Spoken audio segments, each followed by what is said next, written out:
Morning, everybody. I am Representative Emily Weber from District 24, Midtown Downtown Area, KC.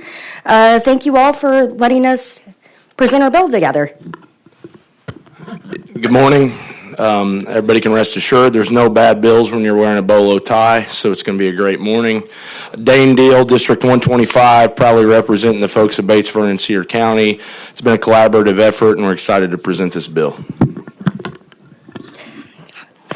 Okay, so let's talk about food or lack of food.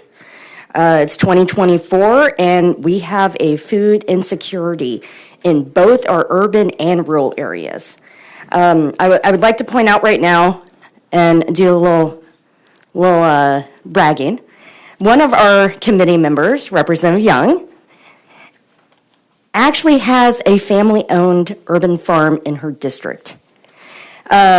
The Young Family Farm was created because when Representative Young and her husband moved into their home, they realized that they were in a food desert. Very quickly, there was no grocery stores around that you could buy healthy foods, not until Aldi's moved in. Because of that, they created the Young Family Farm, and that farm has since grown into an amazing urban farm in her district that feeds the community. I would hope if any of you are in KC, stop by and visit. She'll put you to work.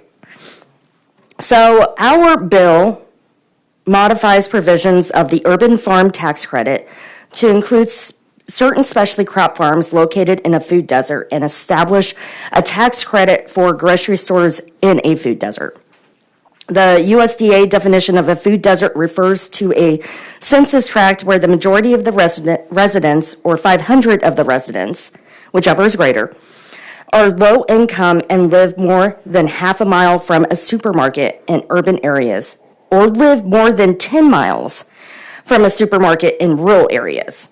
While many rural residents may live more than 10 miles from a supermarket and have no issues getting back and forth, there are a ton of individuals that are low income in rural Missouri that would have to borrow a car or a vehicle in order to go to the grocery store. Since we don't in the rural areas have public transportation either. So this bill seeks to bring both the solutions together to transform the food security landscape in Missouri. A very quick brief history of the specialty crops. 2 sessions ago, the governor signed the Specialty Agriculture Crops Act. Myself and Representative Knight, along with Senator Brown, defined and permitted a loan program for specialty crop farmers. I am proud to say that the Director of Ag actually commented during the budget process this year that the loan program has been an added value to the state and small specialty farms. For those who don't know, small specialty farms are farms no larger than 30 acres, growing 3 or more types of specialty crops. Specialty crops are not row crops. They're basically everything else almost. Fruits, vegetables, tree nuts, nursery crops. Some of those are specialty farms. Last session, Senator Justin Brown and I introduced the specialty crop language while Senator Beck sponsored the grocery store language. So the Senate committee substitute that passed out of the Senate last session, it got solved in the House, is the bill that's before you. And with that, I will pass it to Representative Deal. Thank you, Representative Weber. I'm just going to hit on a few things from the agriculture standpoint and why this bill is important to me.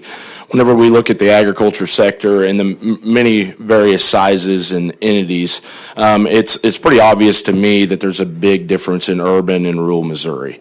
This program, I believe, has enforcement mechanisms in place that ensures that they are utilized correctly. Like we talked about the acreage and size of farm, to me that's a very big differential piece on making sure that this program is utilized correctly. I do like that the Department of Economic Development and also the Department of Ag, with this bill having 2 parts, are going to be the enforcement agency, take care of the applications, take care of the cost.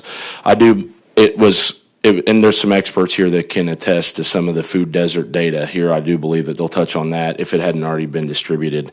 But across all Missouri, food deserts are a real thing. We kind of take it for granted in rural Missouri, but anything we can do to address when it really comes down to grocery stores, anything we can do to have more access to food, have a better relationship with those people that are stewards of the food in the bigger areas, that's a win for me. So that's important to me from the ag standpoint, to stand with Representative Weber, the work that's already been done. I commend her on everything she's been a part of. I kind of came from the more traditional ag side and saw importance of this program. Like I said, I do believe a key part on the tax credits. There are parameters that they have to hit. If those parameters aren't met, they have to pay them back, or they do not qualify or cease to qualify. So that was an important piece for me, and I think this program really addresses a bill that was passed already and can further define it and make it better utilized. So with that, I think we'll take any questions.